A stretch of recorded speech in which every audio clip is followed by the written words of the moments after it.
Então, gente, hoje vamos falar de Triangle Strategy, jogo que saiu esse ano aí, infelizmente exclusivo aí para Nintendo Switch, né? Mas tem como jogar no Switch Pro, né? O famoso Switch que caiu do caminhão, o Switch que o teu tio que trabalha na Nintendo te manda, né? Exclusivo para você, né?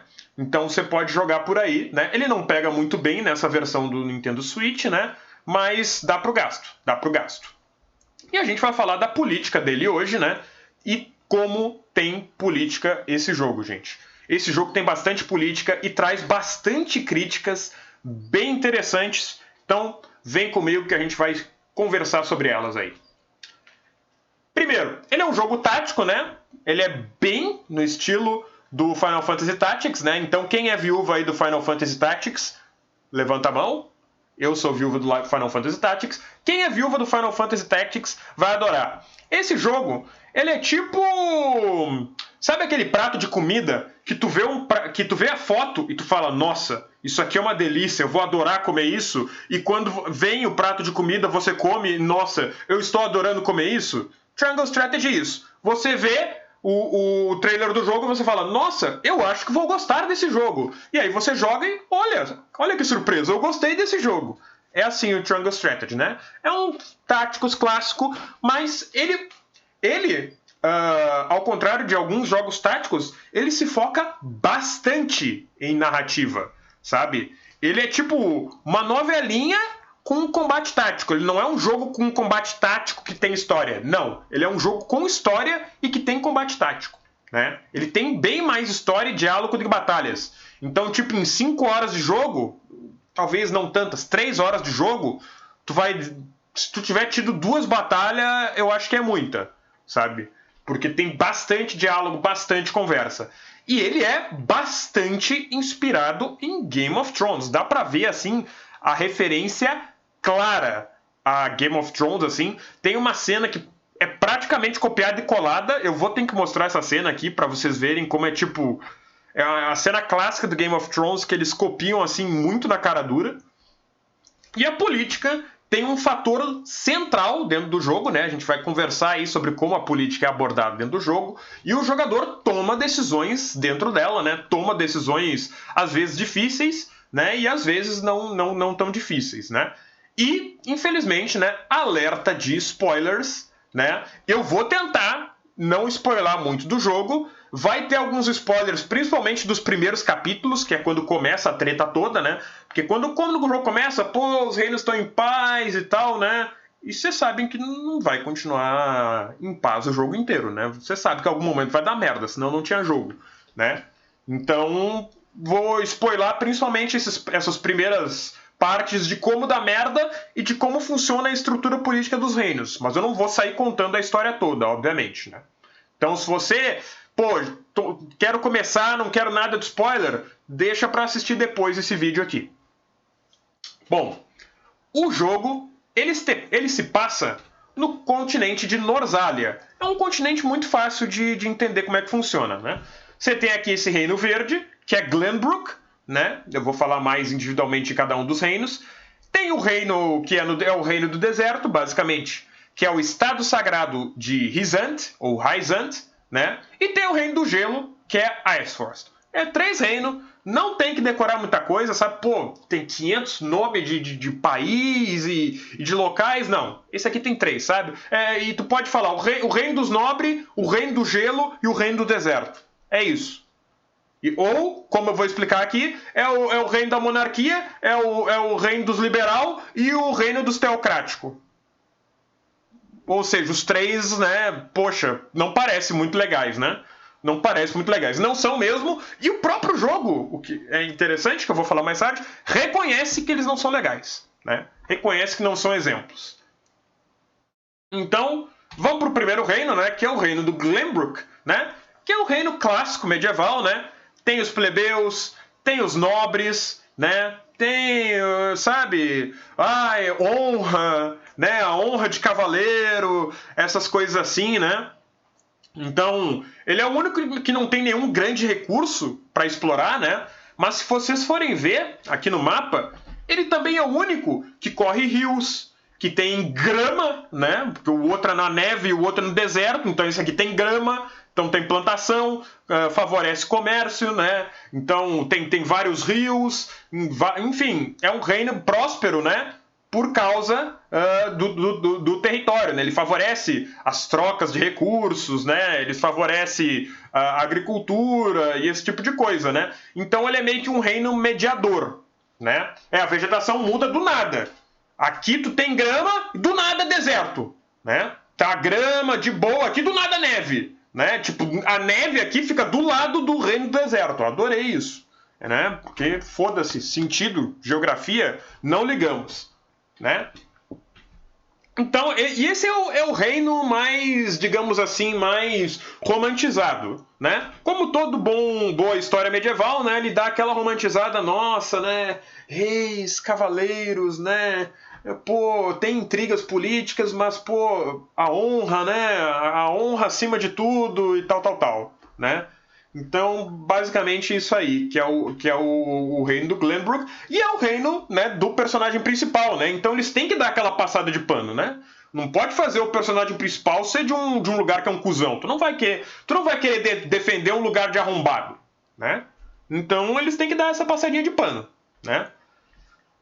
Ao contrário do próximo reino, esse reino aqui, eu adorei esse reino, gente, como vilão, né? Ele é um rei. Arquiduque, eu escrevi Arquiduque, né? Ele é governado por um Arquiduque, né?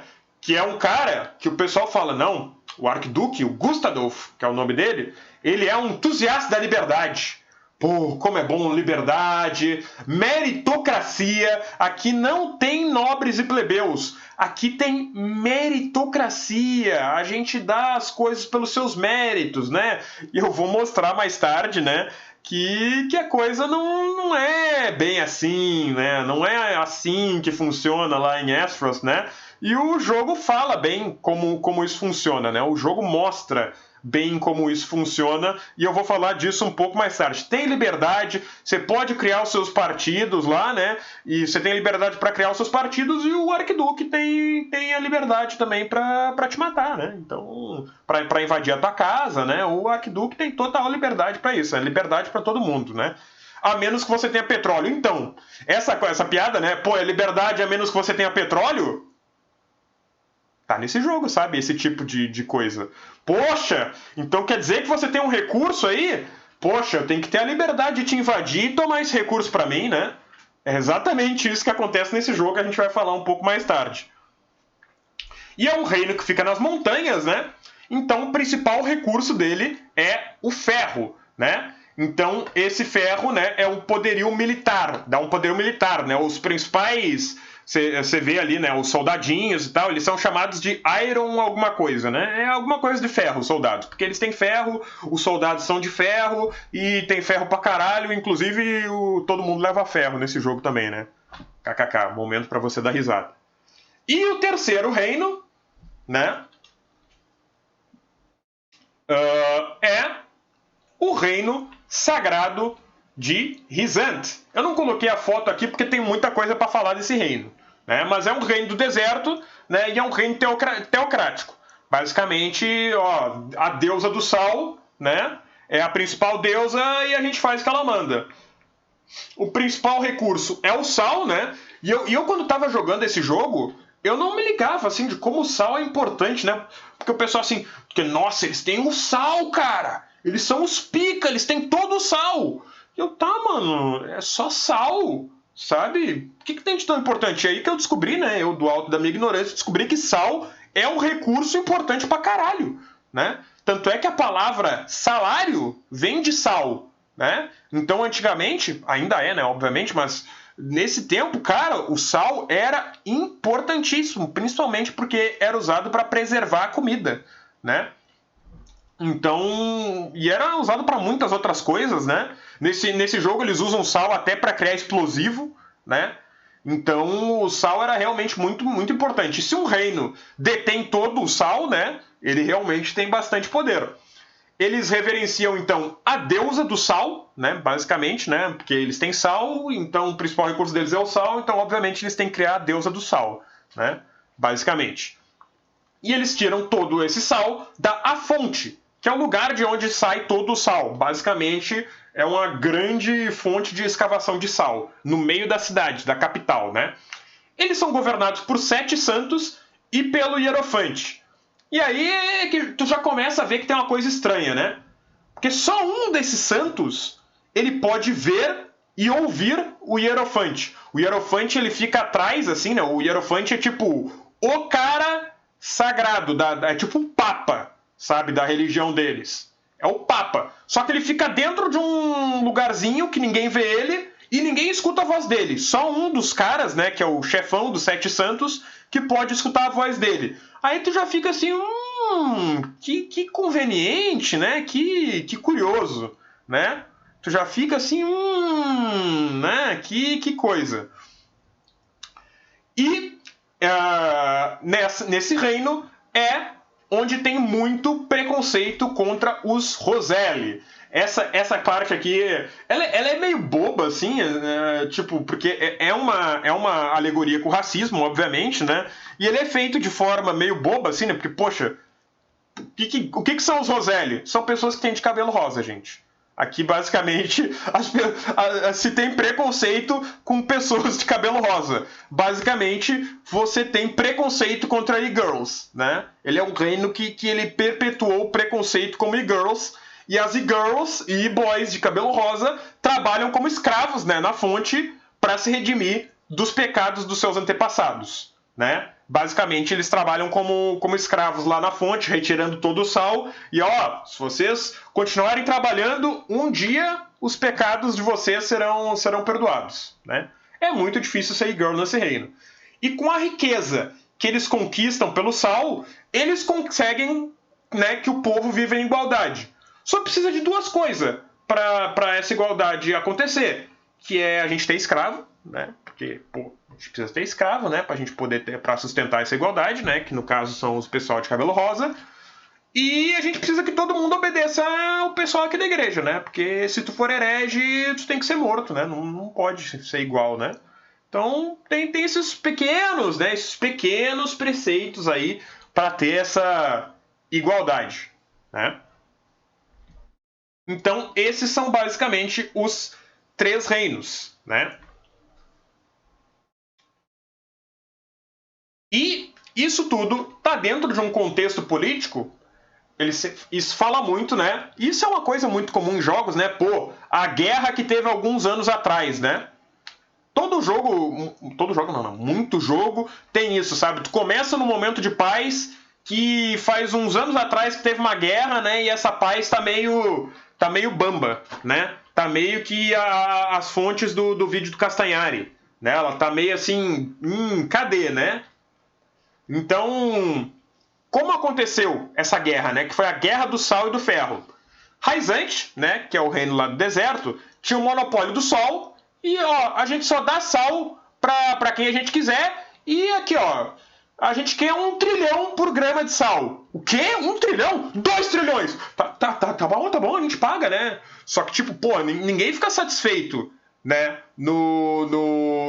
De, pô, ter que pagar 2 trilhões por uma grama de sal, né?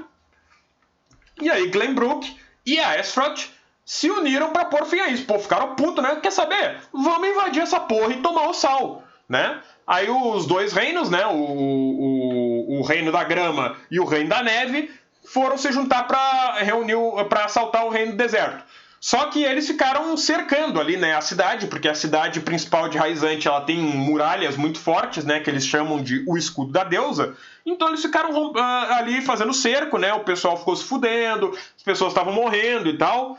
E aí a casa Wolford, né, e o protagonista do jogo, que é o personagem com quem você joga, é o Lorde da casa Wolford, né, que até então era independente. Ele simplesmente, quer saber, vamos se meter na guerra, porque, pô, tá morrendo muita gente, né, guerra ruim, então vamos romper o cerco, né, eles invadiram lá Raizante, romperam o cerco e, ó, vamos forçar a paz aí, não, ninguém mais vai bater no amiguinho, não pode mais beliscar no amiguinho, vamos viver em harmonia, né, aí todo mundo se sentou ali, tá bom, né, pô, chega de se quebrar na porrada, e aí criaram o consórcio, né? Que quando tu lê assim o que é esse consórcio, né? Tu diz ali, o jogo te diz aqui o que é esse consórcio, tu já fica assim, caralho, mano, isso aí vai dar merda. Isso aí vai dar merda, né? Então, porque é basicamente uma organização neutra que tratará da justa distribuição dos recursos. É tipo a ONU, tá ligado? E a ONU, como a gente sabe, né, ó, funciona muito bem, né? Funciona muito bem. E a Casa Wolford, né, que até então era independente, se torna vassala de Glenbrook, né? Então, sei que a gente ferrou com vocês aí, então pra não ferrar tanto com vocês, a gente vai tornar vassalo de vocês. Tá bom? Tá bom, né? Mas quem diria, né? Não dá muito certo. Porque essa coisa, assim, né? Essa coisa de todo mundo ser bonzinho não sobrevive muito. Essa coisa de tipo livre mercado, por algum motivo, né? Ela não dá muito certo, né? Por que será? Né? Por que será? E aí tenta mais tentativas de paz mundial, né? 30 anos depois, foram descobertas as Grandes Minas, né? Que é uma grande mina que foi descoberta no reino de Glenbrook. E o rei Ragnar, né, de Glenbrook, sabe o que seria bom? Em vez da gente ser filho da puta e dar tudo pra gente, vamos chamar as outras nações aí pra mostrar como a gente é legal e vamos todo mundo explorar essa mina em conjunto? Vai ser legal. Vai ser divertido, né? Né? Vamos chamar Estados Unidos e sei lá, uma teocracia pra explorar os recursos junto com a gente. Porra, vai dar bom. Imagina o Brasil assim, né? A gente descobriu aqui o pré-sal. Vamos chamar Estados Unidos e Israel, ou Arábia Saudita, ou Irã, para explorar o pré-sal junto com a gente. Vai dar muito bom, né? É certo que deu merda. É certo que deu merda, né? E além disso, teve uma aliança por casamento, né?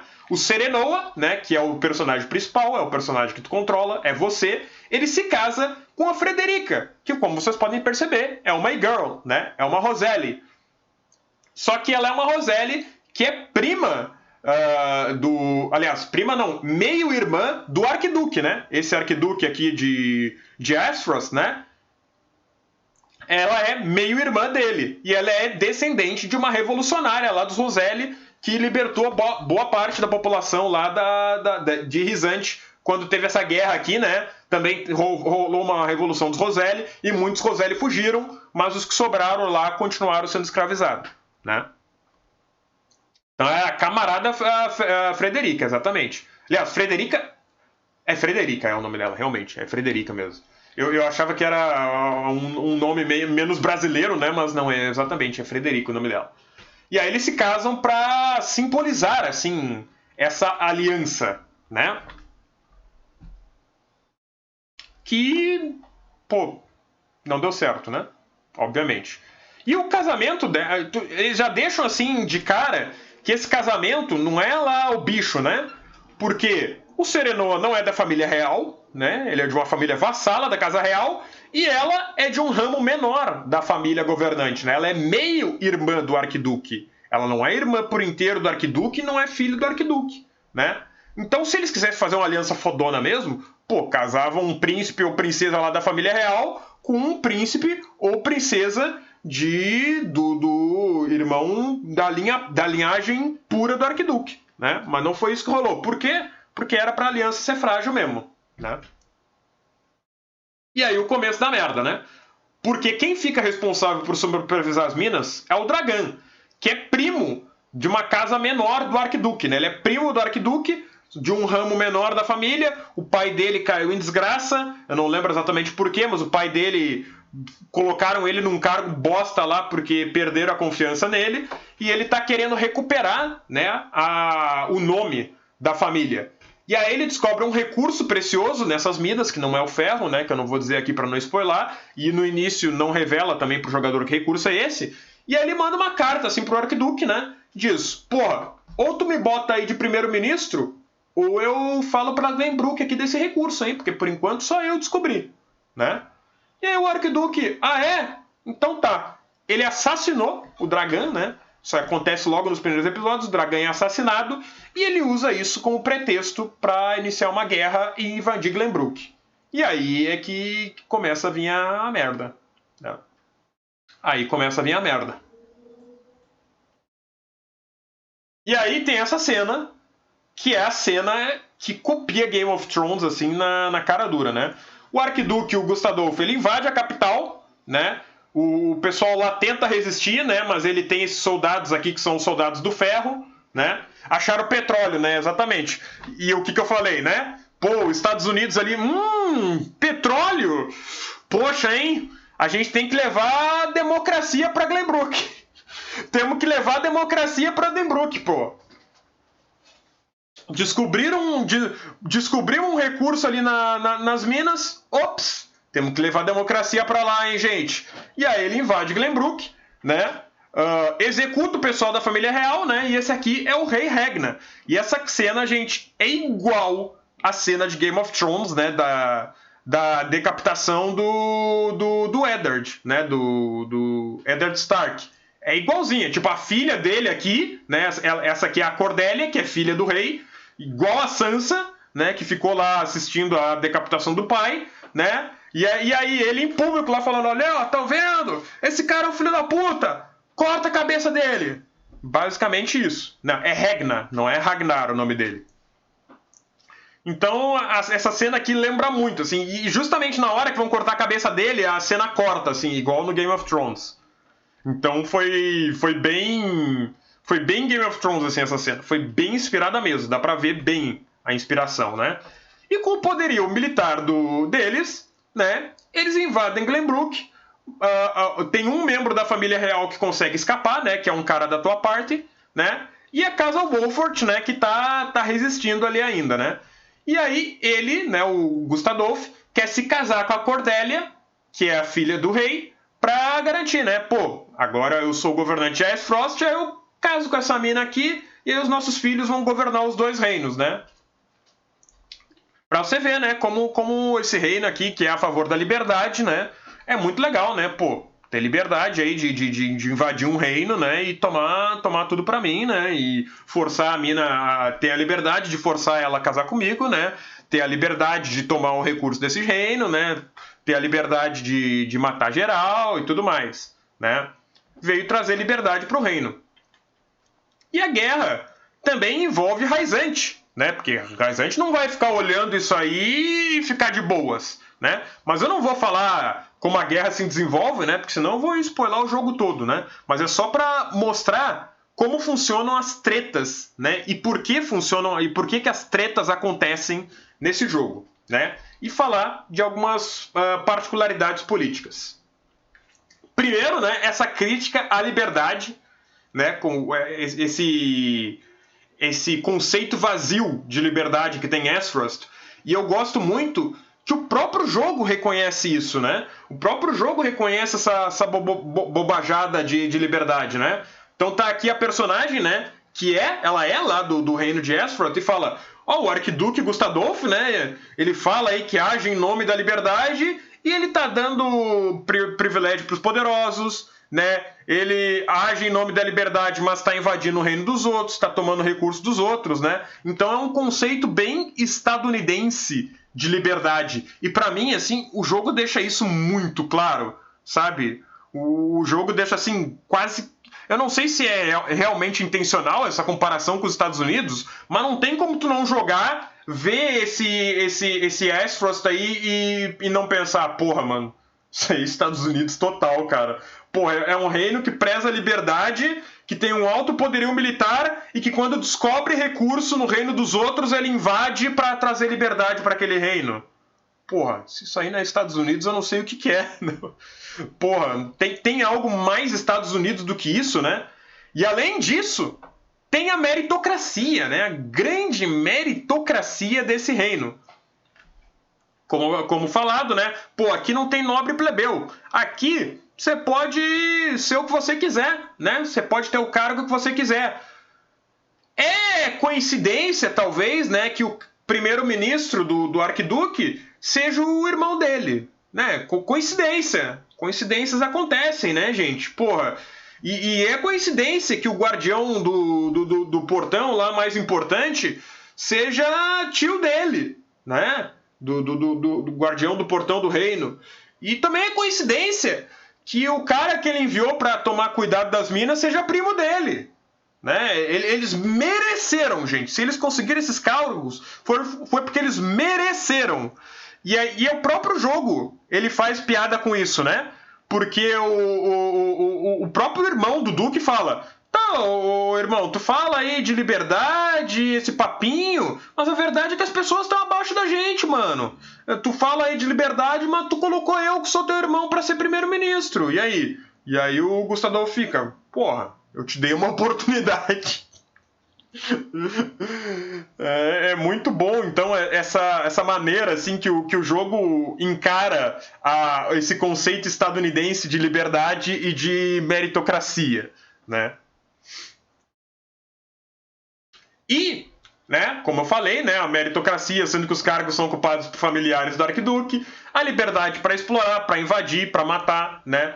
E cara, eu acho muito bom que o próprio jogo faz essa crítica, né? Porque normalmente nos jogos se traz essa coisa da liberdade como uma coisa meio abstrata, né? Nossa, o seu protagonista é um defensor da liberdade, né? Contra o governo malvadão, né? Contra o Império do Mal. E nesse jogo, o Império do Mal é o que prega a liberdade, né? Então eu achei essa colocação assim do jogo, essa crítica muito bem colocada. Eu achei ela muito bem feita, assim, sabe? Algo que me surpreendeu, porque eu não esperava algo assim, sabe? Eu esperava aquela coisa, o Império do Mal, sabe? Baseado nos nazistas, sabe? Faz lá o cara, eu sou do mal mesmo, é isso aí, vamos dominar tudo. Não, sabe? Ele é um cara assim, não, liberdade, né? Trouxe liberdade para o povo. E esse papinho assim. Então eu achei isso aí bem interessante mesmo. E mais um dos motivos que vale a pena jogar esse jogo, né? E Raizante e a escravidão, né? Essa aqui eu achei uma crítica bem interessante também, apesar de ter essa coisa meio boba, né? Que é nossa, preconceito com pessoas de cabelo rosa, que tu tem meio dificuldade, assim, de levar a sério, né? Porra, mano, preconceito contra pessoa de cabelo rosa, porra, que crítica social foda, né? Mas ela é bem feita, gente, ela é bem feita, eu juro que é bem feita. Porque ela tem essa relação com a escravidão. Mais cedo aí no chat alguém perguntou: tem uma desculpa de qual é o pecado dos Roselli e por que eles são escravizados? Então, tem. E é uma desculpa bem interessante, né? Segundo a doutrina da igreja, os Roselli, né, eles tentaram no passado tomar o sal só para eles, né? E o sal, segundo Raizante, é uma bênção da deusa para todo mundo. Para todo mundo que for de Raizante, né, obviamente, né? Para os hereges não, para o pessoal de outros países não, né? Então, né, pô, eles tomaram só para eles, né? Eles são pecadores, né? E vocês aí que estão aí, vocês são descendentes de pecadores, né? Vocês são tudo pecador, vocês são descendente de pecador e por isso vocês têm que trabalhar de forma escrava aí para se redimir dos seus pecados. E se não me engano, gente, isso foi algo que o meu professor de história falou, né? Eu aprendi isso na aula de história. Se eu se tá errado, eu aprendi errado, então, né? Eu não sou nenhum especialista em escravidão. Então, se eu estiver falando alguma coisa errada aqui, por favor, me corrijam e sintam-se à vontade para me corrigir, né? O meu professor de história falou que a desculpa oficial da igreja, por exemplo, para a escravidão dos negros, era que os negros não tinham alma, né? E era muito estranho isso, né? Porque, por exemplo, apesar dos indígenas terem sido escravizados no início, eles preferiram aderir a essa escravidão vinda da África, né? E os indígenas ficaram para catequese. E aí, qual a desculpa oficial da igreja? Era que os negros não tinham alma, né? E os africanos não tinham alma, e os indígenas tinham alma, né? Apesar de serem indígenas, eles tinham alma, né? Então, pô, os africanos, como eles não têm alma, né? Eles podem ser escravizados. Só que, aí é uma coisa mais interessante, o meu professor explicou por que será, né, que os africanos, na visão da igreja, não tinham alma, né, e por que os indígenas tinham alma. Porque a igreja, né, de todas essas transações que tinha, né? Chamar de transação é um negócio horrível, né? Mas como rolava dinheiro, né, nesse negócio de escravos, né? A igreja levava uma partezinha do mercado de escravos, né? Então era muito conveniente para a igreja que tivesse essa historinha de que os africanos não têm alma, né? Enquanto a igreja estava, né, recebendo ali por fora no mercado. E aqui no jogo tem a mesma coisa. Tem uma razão econômica para essa escravidão dos Roselli, né? De por que os Roselli são pescadores e tal, né? E eu vou dar um spoiler aqui do jogo, né? Porque o jogo revela qual é o verdadeiro motivo por trás da escravidão dos Roselli, e é justamente o contrário, né? É que os Roselli descobriram que aquela fonte que tem o sal não é a única fonte de sal no mundo, que tem várias fontes de sal por todo o mundo, e que isso devia ser distribuído igualmente. E aí o pessoal, né, o de Risante, ficou puto, como assim? Distribuído para todo mundo? Não, as escrituras aqui diz que é a bênção do sal, é a deusa do sal, e ela dá só para os fiéis, ela não dá só para todo mundo, né? Então eles escravizaram os Roselli e inventaram esse papinho de que os Roselli tentaram se apossar do sal, né? Então, como vocês podem ver, é uma razão puramente econômica, né? Para rolar essa escravidão dos Roselli, né? Além de, obviamente, da mão de obra gratuita para tirar o sal e ganhar dinheiro com isso, né? E aí é interessante também, né? Aqui tem uma cena do jogo, né? Aqui é todos os Rosellis aí na fonte, né? O pessoal aqui escavando sal. Aqui o cara morreu aqui de cansaço, né? E tá desabado no chão. E o cara aqui, né? Dando sermãozinho, né? Pô, se vocês derem suas vidas ao trabalho, né? Suas almas amaldiçoadas vão ser limpas e vão ser bem-vindas ao lado da deusa, né? Quem diria? E aí eu acho que dá para fazer uma análise, entre aspas, assim, né? Não sou especialista em marxismo, mas dá para fazer uma análise marxista dos conflitos do jogo, né? Porque o Marx, né, fala muito que a sociedade, né, a história da sociedade é a história da luta de classes, é a história de como o materialismo histórico, né, também é como as sociedades desenvolveram os seus meios de produção, né, os meios de produção para a sua subsistência, né? A história da sociedade é isso. E todos os conflitos do jogo giram ao redor disso, né? De como essas sociedades produzem e distribuem os recursos necessários para a sua sobrevivência, né? O sal, o ferro e outros recursos, né? Então, tem a questão do monopólio, né? A questão do monopólio de Risante, porque Risante quer ficar com o sal só para ela, e isso cria uma desigualdade de interesses. Tem o pessoal lá do ferro, né? Tem o pessoal da liberdade invadindo, né? Porque descobriram um recurso novo lá na terra de Glenbrook, né? Então tem todas essas tretas, né? Tem a ver com a forma como essas sociedades se organizam para produzir e distribuir os recursos necessários para sua sobrevivência. E em toda a história, né, segundo Marx, tem a classe dos que produzem, que são a maioria, e a classe dos que não produzem, né? Risante, por exemplo, é um exemplo mais clássico disso. Que você tem o pessoal que não produz, que é o pessoal lá da igreja, que é o pessoal que vive nas costas dos Roselli, né, da Z-Girl, do pessoal de cabelo rosa, e tem o pessoal que produz, que são os escravos, né, que são os Roselli que estão lá se fudendo, tirando o sal da fonte o dia inteiro, né? Então tem basicamente isso, né? Você vê claramente. E em Glenbrook tem os nobres, né, também em cima dos plebeus e tudo mais, né? E como o jogo aborda isso, né? O jogo, o que eu gostei é que tem os três reinos, né? Cada um com um sistema diferente, que é aristocracia, liberalismo e teocracia, e ele critica os três, né? Basicamente, ele critica também a nobreza de Glenbrook, né? Por exemplo, quando a Frost toma o reino, o pessoal não liga muito, sabe? Porque depois, né? Vou dar um spoiler aqui, né? O rei consegue retomar o reino para ele, né? E aí o cara fica, e aí, gente, o rei de vocês voltou, é isso aí, povo, tamo junto com o rei, né? E o povo assim, porra, foda-se, mano, a gente não sentiu tua falta não, sabe? Tipo, rei, foda-se, sabe? Não fez falta, tá? Não fez muita falta não. Pô, essa coisa de nobre plebeu aí já tá meio chato também, né? Pô, com a Ice Frost não tinha isso aí.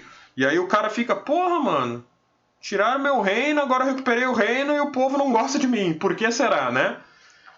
E aí tem essa crítica também da liberdade, né, de Ice Frost, que eu já falei, e a hipocrisia religiosa e o racismo de Rysante, né? E o jogador pode decidir. O jogador, apesar de fazer parte do reino de Glenbrook, né, e por isso o jogo dá uma passadinha mais de pano nesse reino, apesar de criticar também, ele pode se aliar com Rysante ou pode se aliar com Ice Frost, né? Então, tu tem bastante finais diferentes, assim, se não me engano, são 4 finais diferentes que você tem pra fazer, incluindo se aliar com Rysante, meter a teocracia mesmo, foda-se, ou se aliar a Ice Frost, né? E o tema racial, né, embora criado de forma meio boba, eu achei ele bem desenvolvido, né? Tem algumas falas assim que eu acho bem interessantes, né? Que são falas que a gente vê hoje em dia. Que eu coloquei essa da Frederica aqui, né? Porque é uma fala bem interessante, né? Que o cara assim fala, não, primeiro a gente vai lidar com a guerra, que depois a gente vê esse negócio de libertar os escravos, sabe? Essa coisa de libertar os escravos a gente vê depois. E aí a Frederica fica puta, né? Porque ela é Roselle, né? Ela, pô, não. Já ouvi esse papinho. Que papinho, mané? A gente cuida depois é nunca, sabe? Sempre esse, não, isso aí do racismo, gente. Primeiro a gente tem que ver a economia. Depois a gente resolve isso aí de racismo, tá, gente? Pô, eu sei que racismo é um problema, mas a gente vai resolver depois, tá? Mas primeiro a gente tem que recuperar a economia, primeiro a gente precisa fazer a reforma da Previdência, primeiro a gente precisa fazer reforma trabalhista, primeiro a gente precisa fazer reforma de teto de gasto, e a gente tem que fazer reforma, e tem que invadir o país vizinho, e depois, quem sabe, a gente acaba com o racismo, tá? Depois, se a gente tiver tempo, tá? E a Frederica pega bem isso, né? Eu sei quando é esse depois aqui, é nunca, né? Primeiro precisa ganhar essa eleição, exatamente. Então eu achei bem interessante realmente essa colocação da Frederica, achei bem, sabe, grita muito com os momentos atuais que vivemos, apesar de, né, como eu disse, ser meio bobinho, né, de, pô, às vezes tu fica assim, tu se força a pensar, porra, mano, preconceito contra pessoas de cabelo rosa. Mas ok, o jogo tá mostrando isso bem. E o jogo, né, tem um sistema de escolhas, né? As decisões que o jogador toma, elas são divididas em 3 tipos, né? Em 3 convicções. Tipos de convicções são como o jogo chama.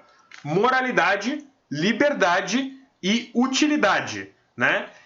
Esse sistema ele é meio arbitrário, tá, gente? Não fica bem claro por que uma coisa é utilidade, por que uma coisa é moralidade e por que a outra coisa é liberdade, sabe? Não fica muito claro. Agora não, por favor, mamãe.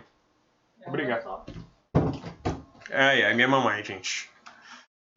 E também há um possível final feliz, né? Onde todo mundo dá as mãos e distribui tudo justamente, né? Nesse final feliz, né? Pô, todo mundo deixa de ser ganancioso, né? Começa a distribuir o sal igualmente, o ferro é distribuído igualmente, o racismo acaba, né? A nobreza oprimindo o povo também acaba, todo mundo dá as mãos assim, né? E faz uma grande ciranda, né? Em que tudo dá certo, né? As pessoas viram todas do bem, né? E apesar desse resultado bobo, né? É um finalzinho clichê, né? Mas que eu gostei, né? Porque quando a gente joga um jogo desses e tu vê tanta coisa fodida, tu fica, porra, tem que ter algo que dá certo no final, né? Pô, tem que ter um finalzinho legal, né? Pro pessoal ser feliz aí, né? Porque, porra, o jogo inteiro é o pessoal se fudendo, porra. Dá um final feliz, mesmo que seja bobo, sabe? E o jogo compreende isso e faz isso, né? Eles te dão um final feliz, mesmo sendo bobo, né? Então, o jogo ele é bom, né? As mecânicas do jogo em si é bom, né? Aqui eu não entro em partes de jogabilidade e tal, né? Isso aí eu deixo para os canais que entendem, né? Mas o jogo é bom, ele faz críticas muito bem colocadas, né? Às vezes até mesmo sem querer, né? Eu não sei realmente se o jogo queria fazer aquela crítica aos Estados Unidos, né? Mas me lembrou muito os Estados Unidos, né? Eu não sei se todas as críticas do jogo são intencionais, mas eu acho elas muito bem feitas, muito bem colocadas, mesmo que sejam por querer, porque a gente sabe que às vezes uma crítica, né, não sai muitas vezes por querer, né, não sai com a intenção do autor, mas mesmo assim acaba sendo uma crítica boa, né? Então acho que é um jogo que vale muito a pena jogar, gente. Vale muito a pena vocês conhecerem, até para fazerem suas próprias análises aí, porque talvez tenha coisas que eu não citei, né? É um jogo longo, é um jogo de 50 horas, né? Então, talvez tenham coisas que vocês percebam e que talvez eu não tenha percebido, né? Então, eu recomendo muito que joguem. Esse jogo, eu imagino que nos próximos meses ele vai sair para PC também. O Octopath Traveler, que é da mesma equipe, saiu assim também. Ele começou exclusivo para Switch e 6 meses depois tinha para PC. Então, quem tiver um Switch puder pegar esse jogo, pegue, eu recomendo muito.